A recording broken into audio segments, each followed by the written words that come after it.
पुढच्या 48 तासात महाराष्ट्रातील अनेक भागात पावसाचा जोर वाढण्याची शक्यता वर्तवण्यात आली आहे। पुणे घाटाला रेड अलर्ट आहे, तर पुणे शहरासह काही भागांना येलो अलर्ट जारी करण्यात आला आहे। कोकणातल्या जिल्ह्यांमध्ये काही ठिकाणी अतिमुसळधार पावसाची शक्यता वर्तवण्यात आली आहे। खडकवासला धरण 73% भरलेले आहे। पुढचे काही तासामध्ये 80%हून अधिक भरण्याची शक्यता आहे। पाण्याचा विसर्ग सुरू होण्याची शक्यता असल्याने नागरिकांना नदीपात्रामध्ये न उतरण्याचं आवाहन करण्यात आलं आहे।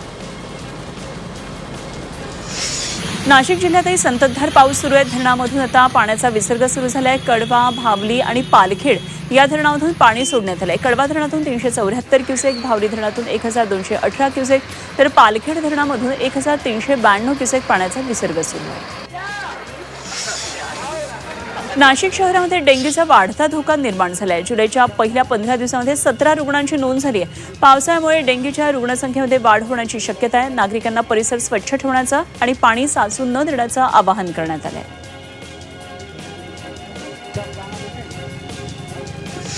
पैठण तालुक्यातल्या पाचोड बस स्थानकावरून एसटी महामंडळाच्या कारभारावर आता प्रश्नचिन्ह उपस्थित करणारी घटना समोर आली आहे। बसमध्ये घेण्यास नकार दिल्यानं संतप्त शाळकरी विद्यार्थ्यांनी थेट बससमोर आडवं होऊन आंदोलन केलं।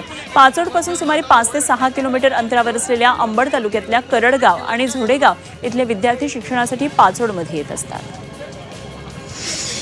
छत्रपती संभाजीनगरच्या चिकलठाणा विमानतळाच्या विस्तारीकरणासाठी तब्बल 139 एकर जमीन संपादित करण्याची प्रक्रिया सुरू झाली आहे। त्यामुळे स्थानिक शेतकऱ्यांमध्ये तीव्र असंतोष पसरलेला आहे। या पार्श्वभूमीवर जमीन संपादनाचा योग्य मोबदला, रेडी रेकनर किंवा बाजार मूल्याच्या 4 पट मिळावा, शैक्षणिक पात्रतेनुसार पाल्यांना नोकरीमध्ये प्राधान्य मिळावं आणि पुनर्वसनाचे लाभ दिले जावेत, अशा आक्रमक मागण्या विमानतळ विस्तारीकरण कृती समितीनं केलेल्या आहेत।